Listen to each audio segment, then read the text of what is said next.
千万不要随随便便叫人，就是哎，你就放下就好，那干嘛那么自寻烦恼？不要讲这种话，这种话你可以对自己讲。那有没有什么办法可以让我提升我的能量状态，或是有没有什么具体可行的方式，我可以感受到自己让那个内在那个好的那种源源不绝那个能量状态，可以我对它产生一个连结。好，我先讲一句话，你把这句话先记下来哈，叫做精神向内凝聚而不用。那你生活有很好的节奏感，其实你的能量就不会随便耗散。它常常稍微散一下就又把你凝聚起来，散一下又把你凝聚起来。它不会过度耗散。一个没有目标，不晓得自己要往哪里努力，不晓得自己长期要在哪里累积。如果你不知道这个，你的能量其实是，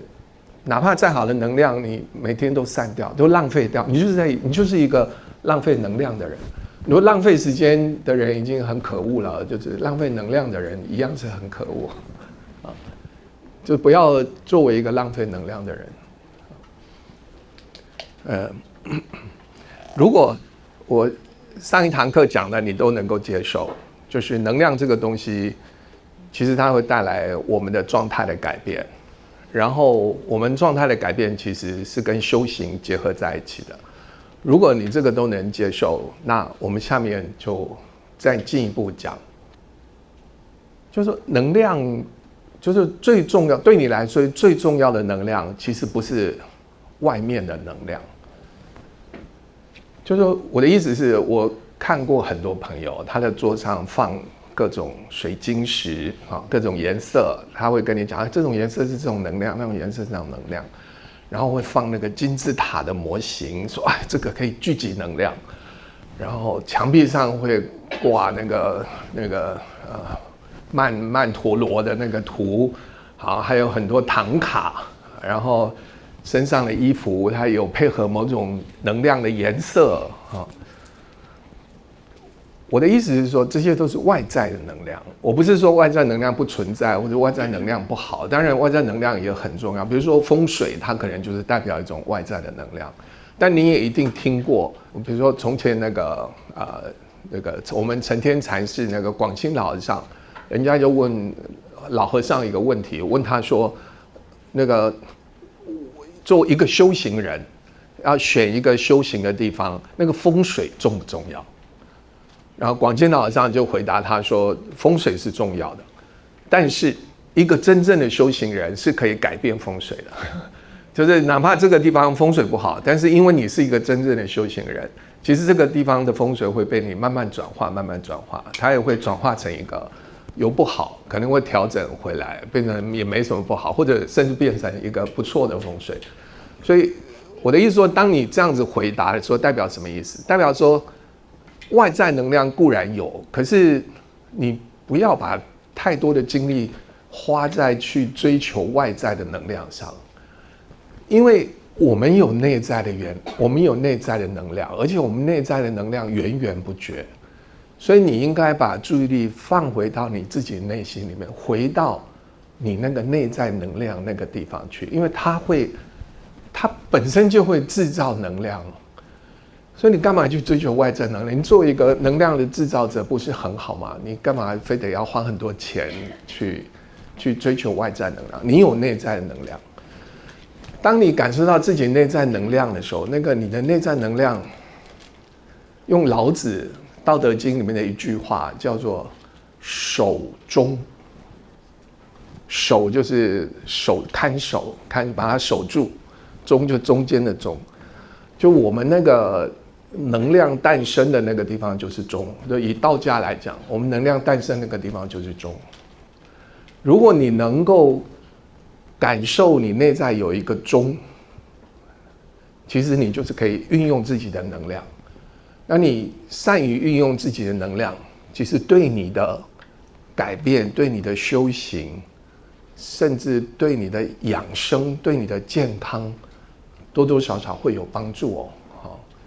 我说多多少少都有点太含蓄了，会有很大的帮助。但是为什么就是说我哪怕我去观想，我去想象我内在有个能量中心，为什么后来还是没有改变？好，可能刚打坐完我去观想我内在有个能量中心，也许刚打坐完那一天好像有点容光焕发，怎么隔天就没有了哈？我接下来就要讲这件事情，就是第一个我要讲说，外在能量固然有，可是我们真正要重视的是我们的内在能量。好，那第二个，就内在能量，我也有跟人家去学打坐啊，我有跟人家观想啊，然后但是就是总是好像有时候有，有时候没有，或者有然后感受一下，可是没多久就散掉了。好，就是那个没办法持续啊，这个。人人都是这样，没什么，这个没有什么，因为人人都是这样子哈。那我下面就要讲，就是这个事情我们怎么办哈？怎么面对这个事情？就我也没有非常好的方法，等一下我会介绍几个方法哈。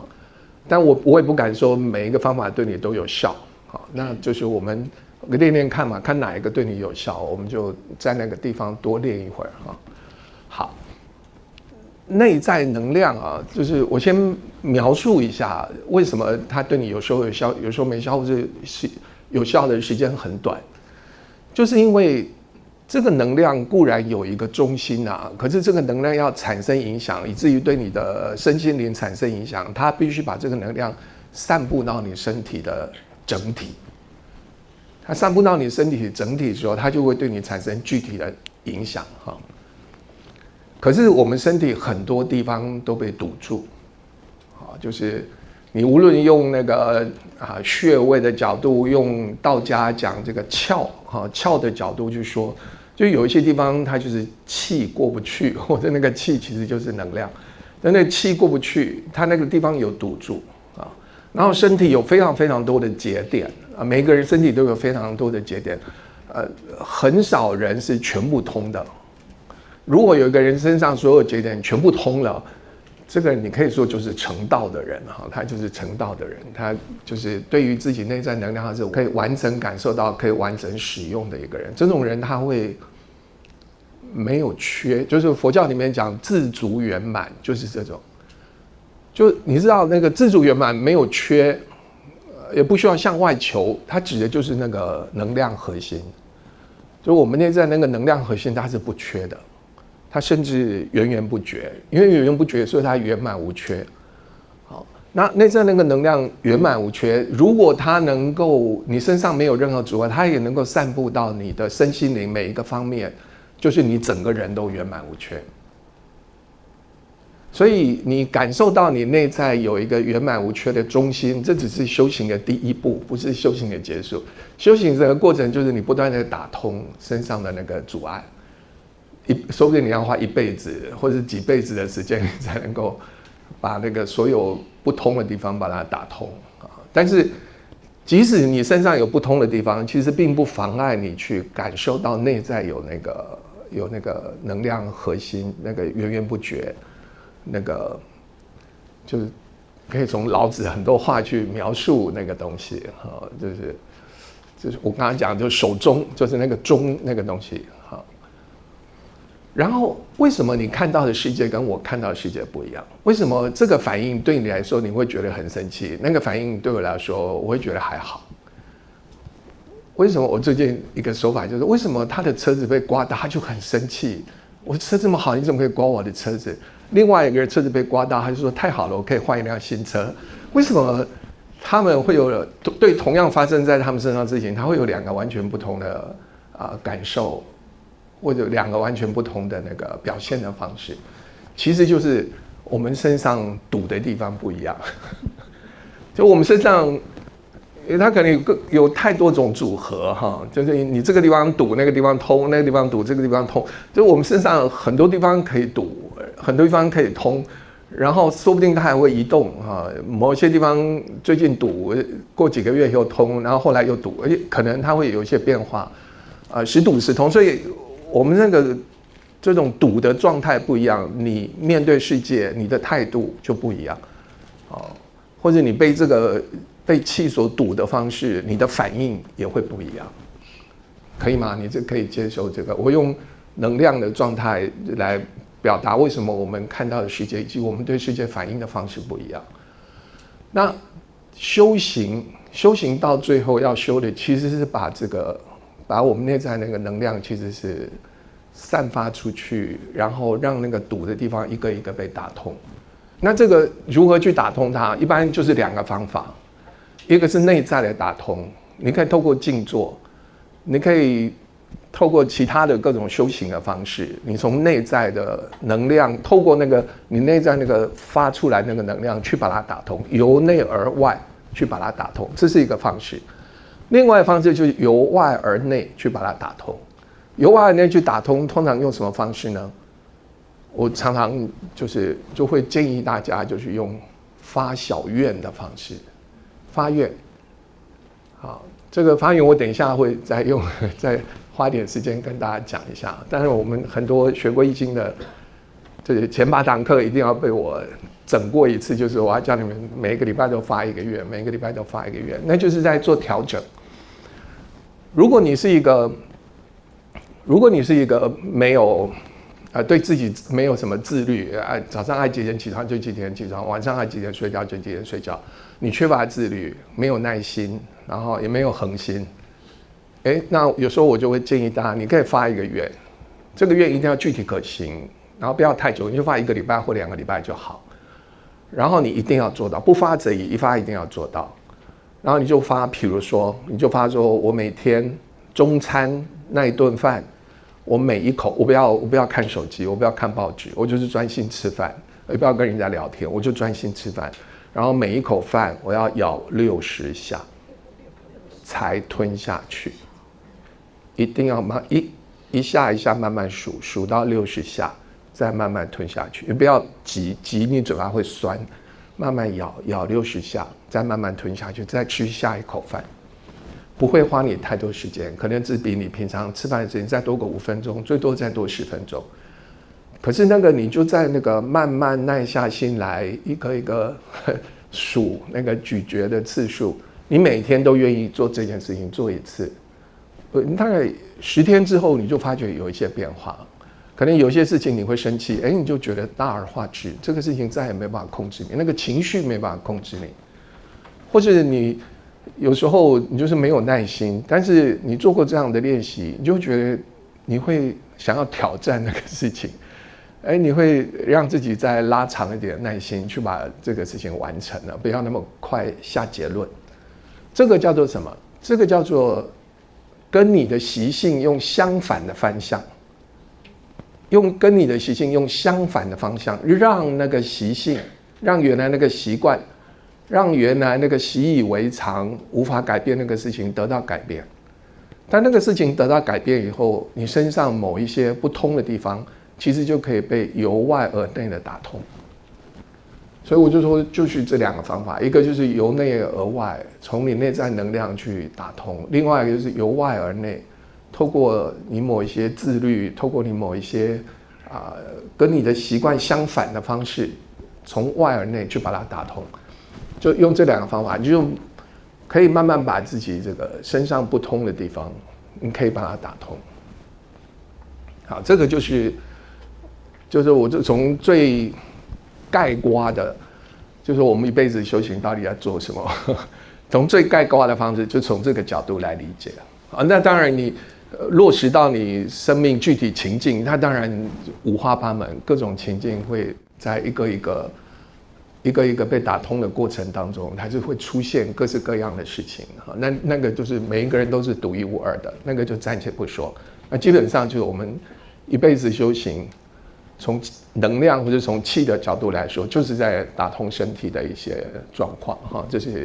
这是一个很重要要跟大家分享的一个观点。第二个观点就是说，当你在体会你自己内在那个能量的时候，就是我在讲《金刚经》的时候，我就特别讲到这一点，就是说，比如说我会举一个例子，我就说，你千万你可以劝自己放下，可是你千万不要在不了解对方的状况的时候跟对方讲说，哎呀，这个你就平常心嘛，这个你就放下，这个你就不要执着，你千万不要这样子。为什么呢？因为他的状况你不了解，他那个放下的那个难度难到什么地方你不知道。你做一个旁观者叫人家放下很容易，如果你处在他同样的状况叫你放下，其实你就觉得很难。所以千万不要随随便便叫人家说，哎，你就放下就好，你干嘛那么自寻烦恼？不要讲这种话，这种话你可以对自己讲，你不要太轻易，好像太容易，你这样子好像容易的不得了，好像对方不放下是他的错一样哈。就是这种口气也是非常造业的一种口气，就是千万不要这样想。那我就说，那为什么某一些人他比较容易放下，某一些人他比较不容易放下？我说我在讲金刚经的时候，我特别就会特别讲一点，就是说，你有没有体会过你自己曾经处在一种圆满无缺，对外面没有什么需求，好像一切都圆满了，一切现在都是最好的状况，你不想再得到任何一点东西，而且你也相信不会失去任何一点东西。你有没有体会过那个状态？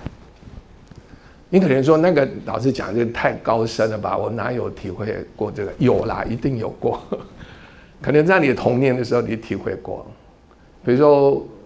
我就会讲，我说我童年的时候，我就印象有一个记忆，就有一天下午冬天，然后有阳光，然后我妈妈就在那个窗台旁边，就是帮我掏耳朵，你就在躺那边给妈妈掏耳朵。就是在那一刹那，在那样的空气，冬天的那种凉爽的空气，又有阳光，然后妈妈透过阳光在帮你掏耳朵，那种，我就觉得那一刻就是人生没有任何缺憾，就是你再多给我一点东西我都不要，我不会说在掏耳朵的时候，就那我还想喝一瓶汽水，不要，没有，不需要，我不想再喝任何汽水。我如果在那个时候还需要一瓶汽水，就表示我这个状态还不圆满。那我也不想离开这个团，因为就它已经非常圆满，我不缺任何东西，我不想再要任何东西了。那我也就相信那一刻就是永恒，我好像不会再失去了。就那个我们人生总是会有这种圆满自足的这种片刻，但片刻，我的意思是说片刻是很容易的，但是你要把它拉长就有困难度了嘛哈。那种片刻总是会有的，比如说长大以后，我最喜欢举例子就是你泡过温泉没有？你有没有泡过那种温泉？那个温度、那个状态，泡到你好像漂浮在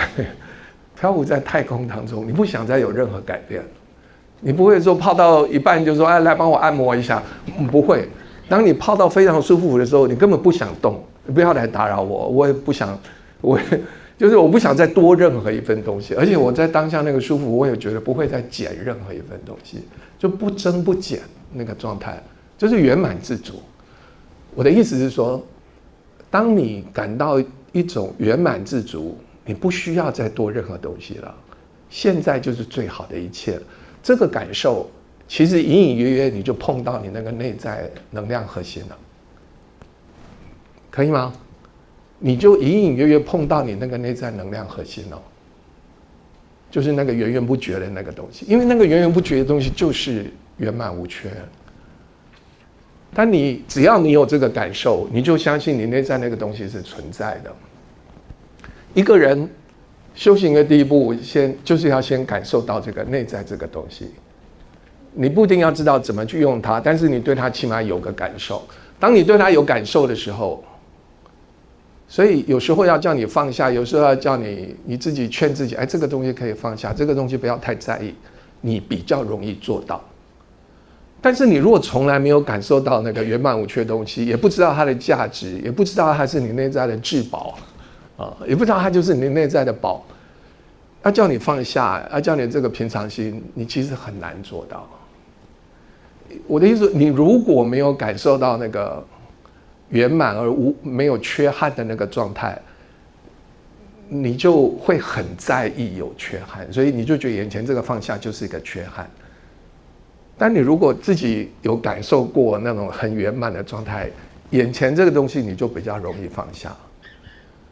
但你不晓得对方有没有过那个经验，你随随便便就叫对方放下，这个不要，我们不要做这种事。但我们可以勉励自己啊，勉励自己放下。那我觉得在勉励自己放下的同时，不要用盯的方式放下，而最好是感受到你内在有一个自主圆满的东西之后，你很自然就比较容易放下。当然还是相对极，有些东西放得下，有一些东西放不下，但没关系，它这个会随着你那个全身打通的状况不断的改善，你那个放下的状况也会不断的改善啊，甚至到最后，就是连生死对你都不是非常，就是不是非常让你产生焦虑的事情，你连那个状态都可以放下，那就是已经是打通到非常好的状态了。好。这个前面就是讲一个架构，就是我对人体内在那个能量那个东西，然后这个我们为什么会造成每个人是这个样子那个样子，然后我们看到的事件，我们的反应为什么是不一样？我的解释就是我们身体打通的状态是不一样。好，然后那再下来就是要讲说，那有没有什么办法可以让我提升我的能量状态，或是有没有什么具体可行的方式，我可以感受到自己让那个内在那个好的那种源源不绝那个能量状态，可以我对它产生一个连结。好，这个是有的，这是有的哈。我还是从两方面来说。我先讲一句话，你把这句话先记下来哈，叫做精神向内凝聚而不用，精神向内凝聚而不用。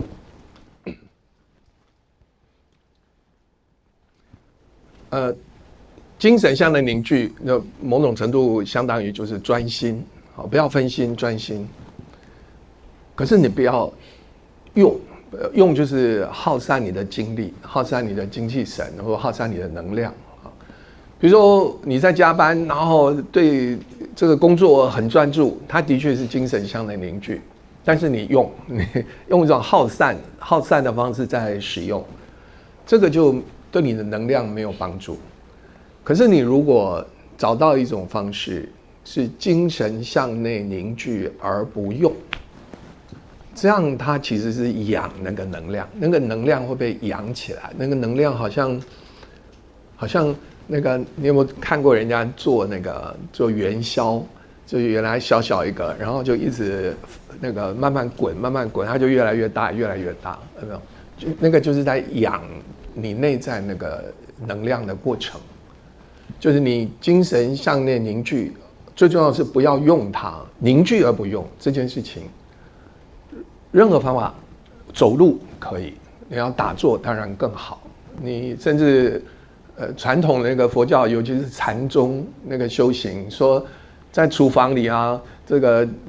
洗米切菜，其实都是在修行。其实他讲的就是这件事情，就是吃饭好好吃饭，这一样是精神向内凝聚而不用。吃饭好好吃饭，劈柴好好劈柴，挑水好好挑水。他要讲的一样是精神向内凝聚而不用。你如果在劈柴的时候就说老觉得说别人都没这个工作，这个师父就是要把这个最体力活的工作交给我，你就是在用你的情绪在主导这件事情，不要用，你就是把精神专注在这件事情上，不要东想西想，不要去耗散任何能量，只要你做得到精神向内凝聚而不用，你就是在养你的能量，你就是在凝聚你的能量。你这个凝聚的能量稍微凝聚不用太久，比如说你如果打坐，你大概20分钟到半个小时，就累积20分钟到半小时，某种程度你就可以感受到那个内在那个能量核心了。内在那个能量核心就是，比如说你打坐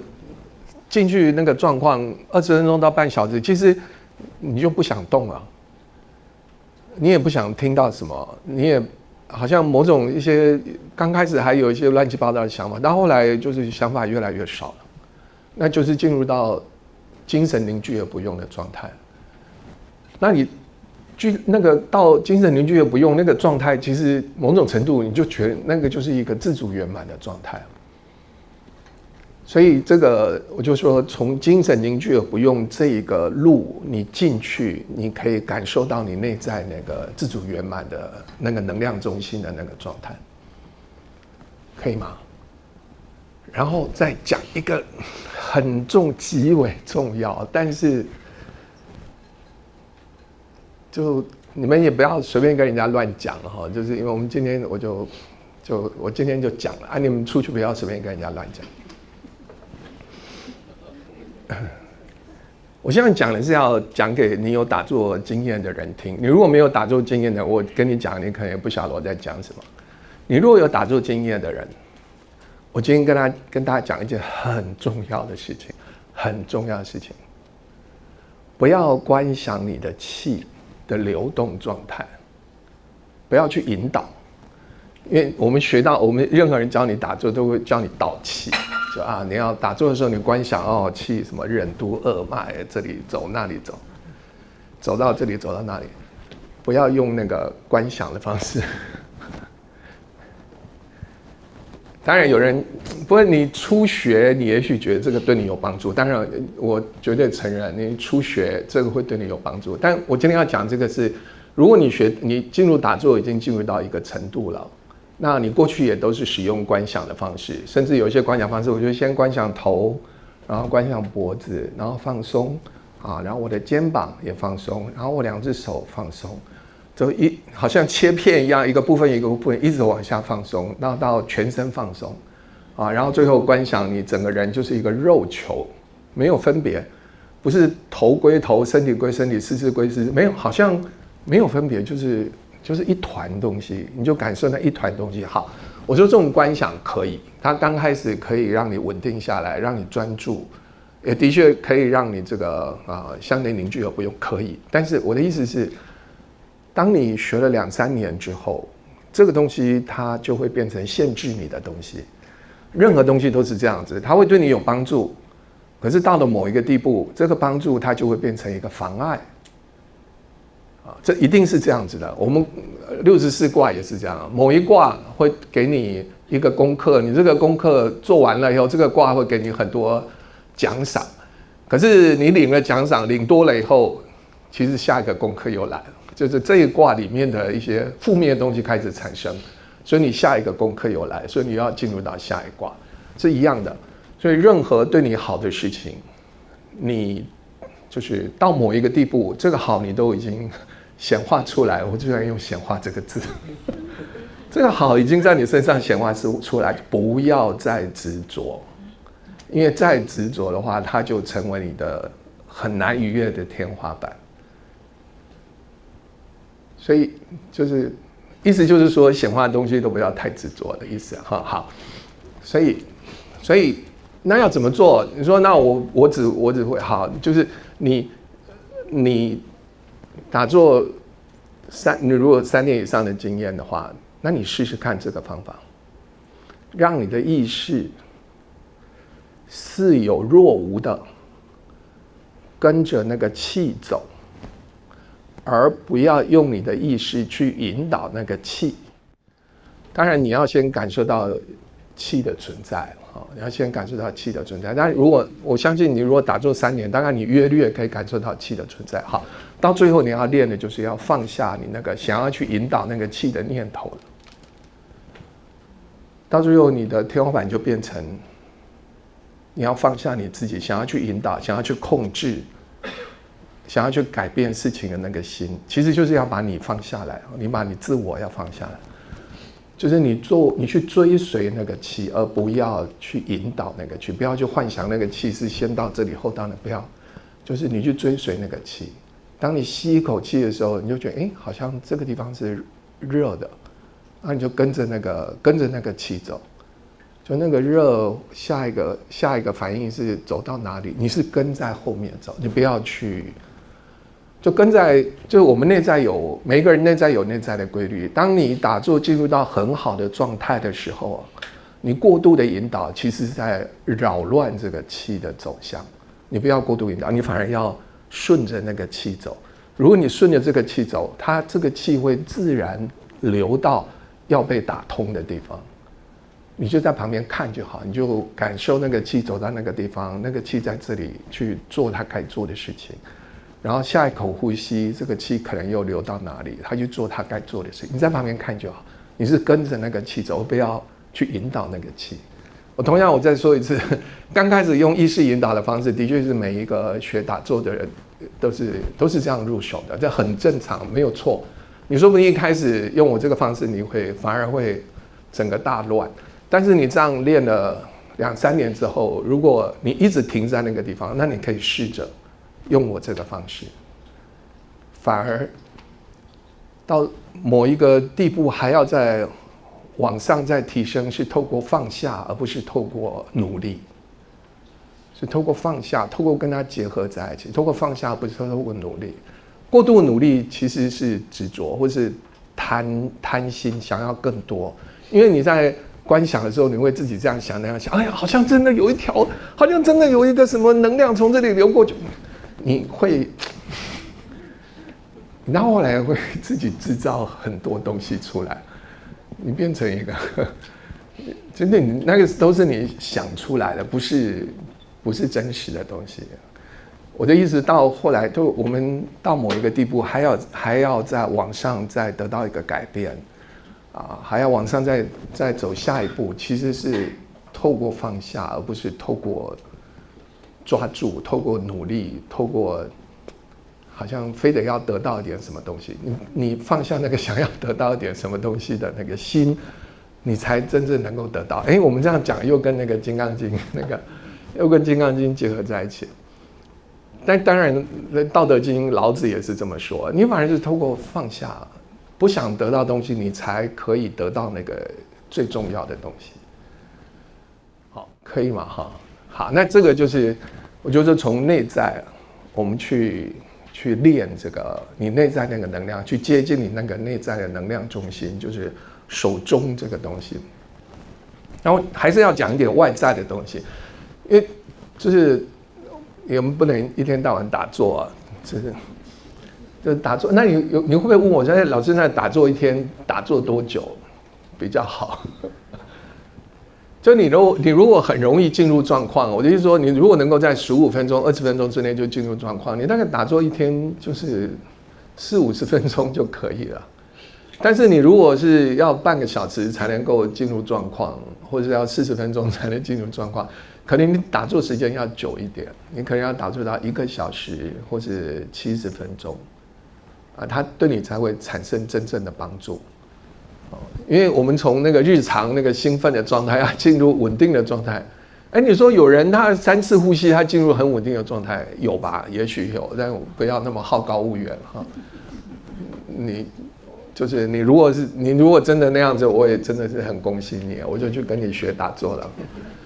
那一般人大概都至少需要15分钟到20分钟，很正常。你经过15分钟到20分钟，慢慢那个对外的那个关注，对外的那个能量向外发散的那种东西收回来，向内凝聚。这个你透过15分钟，这很正常，每个人都是这样。所以你如果这已经是很好的状况，有很多人打了半个小时还在不断的创造幻象出来哈，你15分钟，然后20分钟，然后你接下来同等时间，再15分钟、20分钟，就是你进入那个能量的状态，就是去感受那个好的能量那个状态。好，那这是内在的方式。那我现在讲一点外在的方式。外在的方式就是我说最简单的一个方式，就是发愿，或者用易经的说法就是志向。一个人要有志向啊，那个也可以很容易调动你的能量哦，让你从一个没有能量的状态变成有能量的状态啊。比如说我们同学大家一起吃饭，有时候吃完饭我就会忍不住就会问一个一个问。我就问说，你现在在做什么？他就说我现在做这。好，然后我就说，那你未来3个月到半年你打算做什么？就是我说你打算做什么，就是说你对你现在所做这个事情，你要做什么调整，要做什么改变，你有没有什么目标？有没有给自己一个什么目标？有没有给自己一个功课？有没有给自己一个想要完成的一个事情啊？这个某种程度就是志不是短期的，志至少都是中长期的。然后你在做这件事情的过程当中，你就是不断在凝聚你的能量，你不断在凝聚你的能量，你就是在练习凝聚你的能量，去完成一件事情。有时候我不晓得是不是这个原因，到后来很多同学都不跟我吃饭了，就是这老是怪怪的，每次吃完饭都要问人家这个。那你如果当然很多同学答不出来，他会跟你开玩笑说：“哦，我的下一个目标就是就是让世界和平这样。”这种就是很没能量这样。就是要用开玩笑的方式跳过去的，就是没能量的状态。你有能量的状态，你就是常常是有自己的目标，就是有3个月到半年的短期目标，有1年到1年半的这个中长期的目标，甚至你有3年到5年的目标。这种它其实会让你生活产生很好的节奏感。那你生活有很好的节奏感，其实你的能量就不会随便耗散。它常常稍微散一下就又把你凝聚起来，散一下又把你凝聚起来。它不会过度耗散。一个没有目标，不晓得自己要往哪里努力，不晓得自己长期要在哪里累积。如果你不知道这个，你的能量其实是，哪怕再好的能量，你每天都散掉，都浪费掉，你就是一个浪费能量的人。如果浪费时间的人已经很可恶了，就是浪费能量的人一样是很可恶。就不要作为一个浪费能量的人。而且它也可以生产能量，那个志也可以生产能量。大家要知道，那个志不单单是一个目标，你晓得志是指因为我手上拿着麦克风，我很难比喻。就是你现在是这个状态，可是你的目标是这个状态，所以志的意思就是我要产生一个改变我的那个状态。它可能是透过你要通过某一个检定或是通过说我要养成某一个好习惯，比如说你可能会跟自己说，我未来3个月我的功课就是我就是要每天要打坐1个小时，这个都算哈。那重点是这个事情是有累积性的，它绝对不是说我今天这样做，明天又换一个方式，后天换就散掉了，它一定是有累积性的。一个长期有累积性的东西，它累积一段时间之后，它必然带来改变。无论是具体的项目或者非具体的项目，我觉得像打坐这个不是那么具体，那改变可能只有你知道，但它也可以是外在的改变。比如说你想要通过什么检定，然后你至少要努力3个月。那这种也是一个，这种就是让你收束能量，不要让能量随便耗散掉。那其实也是对你的智慧的一种挑战，因为你要完成这件事情，可能中间有很多阻碍，你要透过你的智慧或透过你的耐心，要去突破那些阻碍。这个都是在养自己的能量。这个我就说透过志跟那个发愿，这是一个非常好的方式。我刚刚有略微提到发愿，我还是要讲一下发愿的几个重点，因为这发愿是我们讲易经，尤其是就是我们同学一定要跟大家提醒的。发愿的第一件事情，一定要发小愿，不要发大愿，不要说要维护世界和平，那个是超人的事情，好不好？那是复仇者联盟的事情，不是你的事情。这发愿一定要发小愿。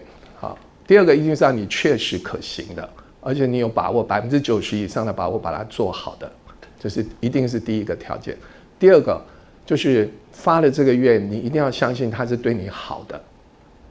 比如说我就常常举这个例子，你已经很喜欢读书了，请你不要再发一个愿说我每天还要多读1个小时的书。你已经很喜欢读书了，所以读书对你来说不是困难的事情。但是你很喜欢读书，但是不喜欢运动，你应该发不喜欢运动，你要把它发一个运动的愿。你要就跟你的习性，跟你的习性要有点反着来，有点要克服你的习性。你知道不运动对自己不好，你也知道运动可以改善你一些状况，那你就勉强自己去做那些你知道它对你好，但你现在还没做的事情。这就是发愿，都是以这个地方做切入点。啊，最好都是小事，不要大事啊。就像运动这种是小事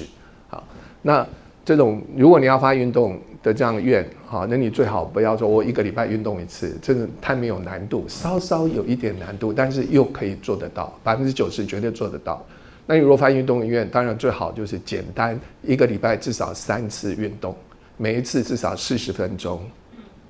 在这40分钟之内，至少有10到15分钟处在轻微流汗的状态，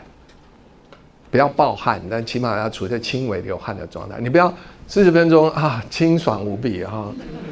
就是那种饭后散步那个概念。既然是运动，就是要稍微流一点汗，也不要全程流汗，但起码在40分钟运动，至少有1/3的时间啊，因为前面1/3我们热身嘛，中间1/3流汗，后面1/3再慢慢恢复啊，大概至少有1/3的时间我们处在流汗的那个状态，这样就是可以了。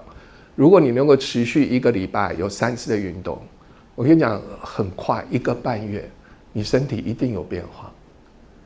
你身体那个变化就是有一些地方被打通了，有一些地方本来堵住了，它就被打通，因为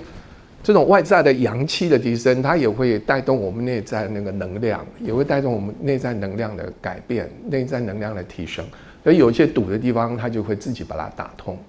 但是你全部靠运动，它没有办法打通全部的地方，它只能打通部分地方。你还要配合，我当然要配合打坐或其他的事情去打通你身上其他的地方。你知道我们每一个习性都应对我们内在某一个不通的地方。你会有这个习性，就是因为你内在那个地方不通，所以你执着在这个习性不愿意改变。当你那个透过跟你的习惯相反的这种自我训练，那个地方就被打通了。打通之后，你那个习性就跟着改变了。好，其实就是我们内在跟外在是完全应对在一起的。好，那因为我们最后还要留一点时间跟大家有一点问答嘛，哈，那刚好现在就是一个很好的一个依依不舍的结束点，不要讲到后来你心里嘀咕说啊，老师我都懂了，不要再讲，不要再讲，到那个时候就不好了，就不是能量最好的状态。那我们今天我就先讲到这里吧，哈，然后大家可以提问题，好，我们把那个交给凯琳。有没有人要现场提问的？在这边。老师，你刚刚讲那个打坐哦，我记得你之前有说，就是专注在呼吸，可能一直专注在呼吸，可能也就几分钟，这样可以吗？那很正常啊，你如果专注在呼吸几分钟已经很厉害。就专注呼吸是所有打坐的入门，啊，专注呼吸一定是所有打坐的入门。所以你去所有入门教你打坐的第一步，它一定是教你数息。数你的呼吸，1次就数1次，第2次一呼一吸再数2次，数到第10次之后归零，再从第1次开始啊，循环不已，就10次这样循环。一定是先教你数息，数息就是把你的注意力放在一呼一吸上，这一定是入门。当你在这个入门已经很熟悉了以后，你就不要再数1到10了，你就可以不用数1到10，每一次都是1。每一次呼吸都是全新的呼吸，你这个时候已经不是数数目，你这时候可以进一步去体会每一次呼吸有不同的品质。这时候你注意的地方会不一样，已经不是注意呼吸的次数，而会注意那个呼吸的品质。每一次的呼吸，它的深度可能有略微的差异，每一次呼吸的那个可能速度也会有那么一点点略微的差异。你就去感受每一次呼吸跟每一次呼吸的不同，那就变得很丰富。呼吸这件事情就对你来说就开始变得很丰富。你要觉得每一次呼吸都不同的时候，你才能够更进一步去体会到你每一次那个呼吸身上牵动的那个能量，无论是哪里酸、哪里麻、哪里有一点点微小的感受，你就会注意到那个细节，然后你就跟着那个细节走就好了，不要去制造。你到后来最后是跟着那个细节走。那当然中间我漏掉了一个，我中间漏掉就是说，当你数完息以后，一定会有人教你观想。好，那你如果是跟那个练周天的老师学到的，他就叫你观想小周天，观想任督二脉，观想到后来你就可以写武侠小说。他就会去观想。当然，他们有很多的这个说法，我相信也都是真的。但也有人就是学了好久，然后跟我说那都是假的，我不知道。但是就把它当一个过程，它一样是培养你那个向内凝聚而不用的这个，它可能都是就是用意可能也都在这个地方。但是我就说到最后，你要放下你那个主动去观想、主动去引导的那个念头，你是要顺着它走，你要去体会它，然后顺着它走，在它的后面，不要在它的前面。当你在它的后面的时候，那个秩序，整个宇宙那个对你来说的那个重要的秩序就会在前面。如果你要站在它前面，你就常常会走跟整个宇宙运作的秩序不同的路，那你就要不断的产生困扰，不断的调整回来，所以大概这是一个很长的过程啦，我也很难说一句话就说对或不对，就是练习呼吸是一个很长的一个过程。老师好，就是我最近有在看那个杨定一博士的那个奇迹那本书。那因为我最近我跟老师学习这么久，其实我心里面一直有一个 dilemma， 就是我一直觉得说修行，我们在修行上面增长，那感觉好像对一些人世间的一些东西，比如说一些关系的维持，或者是职业上面的这个成长的追求，或者是你想要升官什么的，好像有一些这两个方面会有冲突这样子。那可是在那本奇迹那本书的时候，杨博士他很明确的讲到，就是说他在这个过程当中，他发觉到其实一个人的修行的这个成长，事实上是跟这个是没有冲突的。你在职业上面的这个追求，你要成长，跟你在修行上面这个成长是没有冲突的。我想听听看老师的想法，谢谢。就你帮大家问了一个很好的问题，但就是我们学易经第一个要面对的就是这个问题。就比如说乾卦跟坤卦有没有冲突？当然是有冲突啊。就是乾卦很主动，坤卦很被动。乾卦什么东西就是自己想出来的，坤卦就是你一定要告诉他怎么做，他才知道怎么做。这当然是有冲突。可是你要完成一件事情，一定要乾卦跟坤卦这两种力量一定要结合在一起。就我们学易经的过程，就是任何一种提升都是因为有一个本来冲突的东西，当你在练习的过程当中，你发觉他们不再是冲突，甚至你发觉还好他们是相反有冲突的，你才能够让他们结合之后产生更好的力量出来。就是你突破那个冲突感，你突破那个矛盾，到后来发觉他们两个的整合性大过于他们的矛盾性。当你体会到那一点的时候，你这一关的功课就过去了。当你还没有体会到那一点的时候，你就是还在修这一关的功课。我的意思是说，当你还觉得说你要做的修行跟你现在做的工作它是有冲突的，那你就去调整嘛。你要不调整你的工作，你要不调整你的修行的方式，但是也不要太任意，有时候还是也要稍微勉强一下自己就是那勉强地方就是要不要一切都顺着你的习惯，某些地方要跟你的习惯相反，要挑战一下，克服一下。这个是需要练习的，这没有办法用语言讲，就是说那不就所有冲突的地方其实都有一条路，你可以找到没有冲突。这个话太容易说了，这中间从有冲突到没冲突，这个过程当中你有好多事情要自己去经历，你可能好多烦恼跟痛苦自己要去经历，但最后你会走出一条路出来了。这就是那个成长是属于你自己的。我也没有办法跟你讲，因为真的每个人在那个突破那个冲突，从冲突矛盾进入到整合，而且感受到整合之后得到更大的力量，这个过程每一个人在过去一定多多少少体会过但我们不断的在突破某一些冲突，但我们也不断在遇到新的冲突。就是这个是一定，就是反正功课就是这个做完就还有下一个做完还有下一个，这个是一定的。但就是人生就是这样，不要失去耐心，而且你要感受到一段一段的功课都被你克服以后，你要感谢自己，你要赞美自己，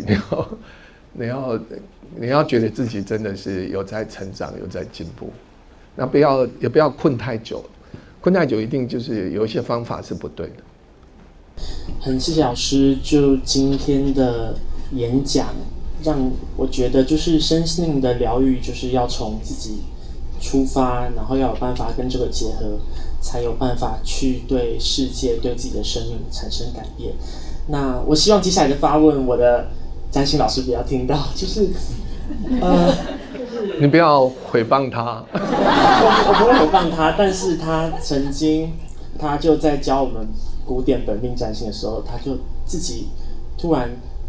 说，有时候在补这些卦，他搞不清楚到底是补了这些卦，然后这个卦是准的，然后所以我做了这个选择，最后导向好的结果，或是我补出来这个卦，我被这个卦影响了，到底是本来就有这个东西，还是我创造了这个东西，然后我被这个东西引导？然后我听到他讲的是有道理的，他讲的是有道理。对，所以我就觉得，那这样子我就不想要再跟你继续学后面的2阶跟3阶，我就觉得你自己都不知道你在讲什么。然后，所以我想问老师，对于这种卜卦、算命、占星，我们要用什么比较健康的心态去看待这个部分？然后第二个部分就是要如何保护自己的能量，因为老师刚刚是讲说我们如何把自己的能量场修炼强壮，然后通达，然后修行。但是有时候我们在接触一个能量相对很低的，比如说像我自己是护理师，就是可能照顾病人啊，或者是面对一些家人，可能他们有一些很固着的这些不好的习气，就会很容易勾动我们内心的那些纠结。那这个时候我们该怎么保护自己的能量？好，你的问题非常好。好，那个我觉得你的老师是一个好老师，因为他会觉察到自己的状态，他可能会担心他自己被那个卦带着走。的确，我觉得能够觉察到这个状态，这都是好老师。你不要太早离开他。还好我帮你讲这句话，不然，早期我自己学卜卦也有这样子的怀疑，但是当你自己突破那个怀疑之后就，好难讲，就我觉得之后面的东西没有原则，就你只能靠直觉，比如说今天这个人他需要你遇到一个对他来说很纠结的事情，然后他找你卜个卦，你卜到这个卦，其实你会有一个直觉，你怎么跟他用什么样的语言才能够帮到他？你这个需要有这个直觉。但你有这个直觉之前，其实你已经先通过那个矛盾了，就是到底是卦带着我们走，还是我的解释带着他走？就之前那个矛盾是会有的。但是我说，通过你自己的修行，跟你必须跟你这个技能一起修行，你带着这个技能一起修行，这个东西是会被突破的。突破过去以后，其实你会比较没有负担。然后那个时候我也很难说讲出原则，它其实是到后来其实靠直觉。但你讲直觉就很玄了，对不对？就是直觉，就是你有就有，没有就没有。但我的意思是说，我说，比如说同样一个卦，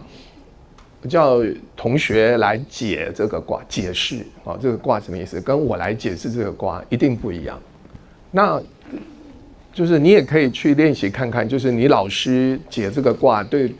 咨询者他帮助比较大，还是你来解这个卦对咨询者帮助比较大？你要看那个咨询者他的感受，他内在的疑惑纠结有没有得到放松，有没有得到舒缓。其实这个才是最重要的，不要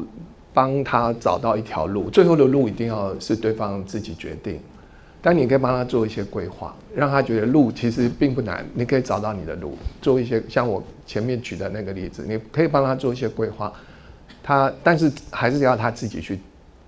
找出那一条路。所以有一些就是情况不是很好的卦，我也会用一种很委婉的，但是可以帮到对方的语言，或是情况卜出来卦还不错，可是我的直觉就是说，我跟你讲这么好，你一定会骄傲，我反而会收一点，不会把这个卦讲得那么好，因为我讲那么好，其实对你没有帮助。所以这种收跟放之间，其实有时候是靠直觉，但那个直觉也不是随便的直觉就是了，它不是随便的直觉。所以这也是为什么其实解卦很好奇，所以我不太喜欢帮人家解卦。我最讨厌不是最讨厌，对不起，当一个老师不能够这样讲，最讨厌就是不要一口气帮人家卜7、8个卦，很累。因为其实你每一次解卦的时候，你都要凝聚一下，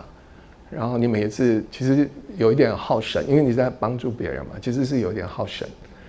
所以我有时候帮人家解卦，最多就是2个、3个可以了，不要再多了，就是对，我只能解释到这个部分。好，然后第二个问题也非常重要，就是别人状态不好，那你的状态好。结果你不但帮不到对方，你还被他往下拉，是不是？是不是这个的确，这是很重要的问题啊！这个就你会被对方往下拉的方式，是因为你没有找到把对方拉起来的方式。你没有找到一个可以把对方拉起来的方式，以至于你就会被对方往下拉。就他的真实状况是这样子，所以它是2个原因。一个原因就是你跟他的能量状态没有拉太高，就是你跟他能量状态如果差很多的话，其实你是很容易影响他、改变他的，你对他是很有说服力的。第二个就是你们之间的能量种类或能量品质是不同的。所以它会有鸡同鸭讲，虽然你的能量状态比较高，可是你们是不同类的能量，所以他反而听不进去。所以在你用了力还没办法改变对方的时候，你就开始耗气了，所以你就会被他往下带。这种如果遇到这个方式，其实如果身边有其他人，你跟他交换一下，也许会好一点。因为你们问题不是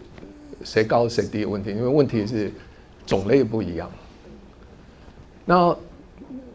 所以从这个地方我也可以讲，如果要作为一个老师或作为一个智商者，你的能量状态不能够太单一。就你的能量状态，比如说尤其是你做这样的护理工作的话，其实能量状态不能太单一。就是说你不能都接触某一类的能量，就是你的能量你要练习不同的能量的这个成长的方式。这样你就会面对不同的人，你就会有不同的对应的方式。这是我就先这样回答。老师好，我这个问题是说，当我们在面对问题的时候，其实最难的就是我们不知道我们正在痛苦当中，然后我们有时候会执着在痛苦当中，不断往下钻。那今天刚好是谈能量嘛。我把它想象成说，当那个痛苦来临的时候，我们变成一个好像钻地机或者电钻的状态，不断的往里面钻的时候，老师有没有什么方法可以建议或协助我们怎么样去停止自己继续往下钻，而是往反方向回来？有，谢谢。而且很简单。所以我们最近上课有提到这个方法，就是说。我举一个例子好了哈，因为就是你那个痛苦有时候很抽象。我举个例子，生气，这个大家比较都有经验啊。我很生气，然后你处在一个生气状况，其实你整个人就被那个情绪控制了。你做什么事情，你的反应其实都被那个生气的情绪制约，就仿佛你已经不再是自己的主人了，变成这个生气成为你的主人，有吧？是不是？但你其实当下你并不知道，你正在被这个生气制约跟控制，你当下不知道。你可以知道，你就必须要靠觉察，所以一个人为什么平常要自己看自己？为什么平常就要练觉察？平常就练觉察的原因，就是怕你在临时的情绪冒出来的时候，你能不能够瞬间再回到觉察的状态？但你如果就是说你的觉察力量那个翻转力量没那么强，有没有其他的方法？有其他的方法。那个方法就是，只要你觉得自己处在一个负能量，所以比如说焦虑是一种负能量，这种生气是一个负能量，悲伤是一个负能量，就是当你感受到自己有任何负能量的状态，你就问自己，我现在处在什么状态？你问自己，而且是要用语言问哦，你要用自己耳朵听得到的声音，不一定让别人听到，自己听到。你要用自己耳朵听得到的声音问自己，我现在处在什么状态？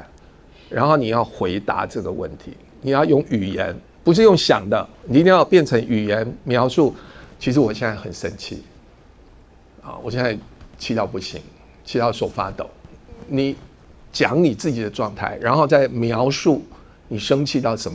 么地步，把你那个描述出来。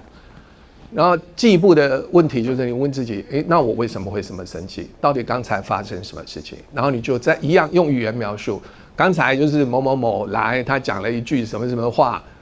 怎么可以这样讲？这个事情根本不是我的责任，等等的，你就可以，你把这件事情再讲一次，记住一定要用语言讲，你不要用想的，不行，想的就是你自己心里在演戏，你用语言表达，说给自己听。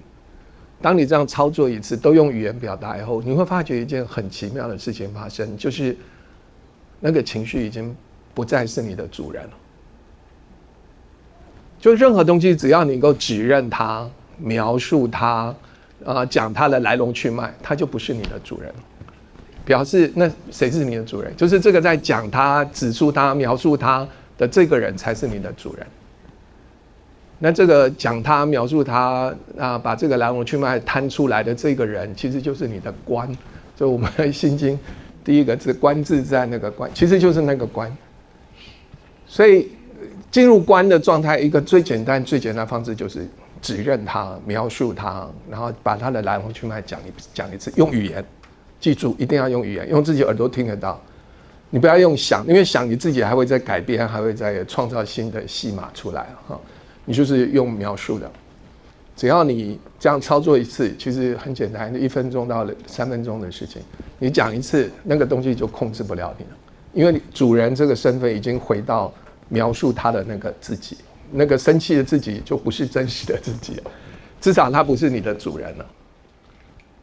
那我们再一位因为时间有限。老师各位好，那就是刚刚老师有提到，就是说我们要放下我们自己的执着。可是，在职场上或是工作上，都会说，那你再坚持一下。那执着跟坚持到底是要怎么去平衡，或者是说怎么去考量？就是说下决定的时候，你到底是要去放下这个执着，还是坚持这件事情？怎么去平衡这个状态？这样，谢谢。这个也是一个大家都会遇到的问题啊。就它其实我可以比喻成那个你在学瑜伽的过程啊，你在学瑜伽可能有一些姿势，有一些体位，你在练的时候，你觉得那很酸，那很痛。那请问你要坚持呢，还是你要放弃，换另外一个动作？你们想一下。好，我跟大家说我的感受。我的感受说，虽然你感觉痛，可是这种痛跟你做错姿势的那个痛是不一样的，它中间是有差别的。但你一个初学者或者刚碰到这个困扰，你不会把注意力放在去分别那两种不舒服。有一种不舒服，它会在你的坚持当中，它其实会变小，或是它中间会有一些 sign 出来，有一些正面的东西出来。但有一些坚持，就是你越坚持，其实根本没有东西，就是你自己来灌输自己说我要有责任感，你就一直坚持下去。它中间是有差异性的。我的意思就是一种好的坚持，就是当然它不会瞬间就回馈回来，所以我总是，比如说在工作上的一些困难，我总是会建议我们学员，就是说可以稍微再坚持一下。那学员就问我说：“那坚持多久？”我的意思说，人不能够长期在压力底下工作。你只要超过3个月在压力，因为你那个坚持就是有压力。你只要超过3个月在压力底下工作，你的身体就会受到影响。所以我就是说，哪怕你觉得再有意义，而且过程当中你都感受到一些有部分的正向回馈，但是你还是觉得压力很大。我觉得哪怕这种状况3个月之后，你还是要调整工作，你还不要那么坚持。但是刚开始我都会用3个月做建议哈，但我就说这3个月你要注意，它必须是你承受的那个压力要慢慢变小，你要感受它那个困难度的变化。如果你在3个月当中发觉它的困难度是在慢慢变小，其实这种坚持是好的坚持，这种坚持是提升你的技能、提升你的智慧、打通你内在一些东西的坚持。但你如果发觉这3个都没有改变啊，那个痛苦的事情还是很痛苦啊，就发觉它没有什么变化，那其实到第2个月或1个半月以后，你就应该要改变了。这个坚持就不是一个好的坚持了啊，这是我的感受是这个样子。是给我们充满能量的演讲还有回应，那请大家热烈掌声，1分钟。有的学姐已经站起来咯，好不好？我们热烈掌声1分钟，谢谢王老师。我认为《吕氏春秋》最伟大的地方就是它在一个春秋战国这样一个乱世，但是聪明人非常多，天才非常多，天才辈出，每个人都有一套他的人生哲学，每个人都有一套他处事的方法，每个人都有他的专业技能，每个人都有他对人生的特殊的看法，但是东一个看法，西一个看法，各种系统不一样，这个世界实在是太乱了啊！所以《吕氏春秋》他想要努力的事情就是，我有没有可能用一个观点，把这些所有思想的精华呢融为炉，而让我们人生从学习，然后到当官，就事业到事业，以至于我做了大事业以后，我要做一个领导者。乃至于我做了领导者以后，我还想更进一步，让我明心见性啊，就通透整个宇宙、人生万物的道理，乃至于进入到宗教的境界，好，甚至我的身体也养得很好，有没有这样的东西？一般来说很难，但是《吕氏春秋》做到。《吕氏春秋》的核心观点就是有一个东西，的确可以从头贯通到尾。你一个人也可以学，你在组织当中工作也可以学，你作为一个组织的领导人也可以学，乃至于你作为一个创业者，你也应该学的东西，就一以贯之。就是很多很多有智慧的人把他们的思想融成一炉，所以你读《吕氏春秋》就等于好像把诸子百家全部融会贯通，但整个书的内容太多，这种一以贯之的东西，它在这里有一个六论，我觉得它一个蛮独立的啊，所以我就特别在这个六论这边做了一个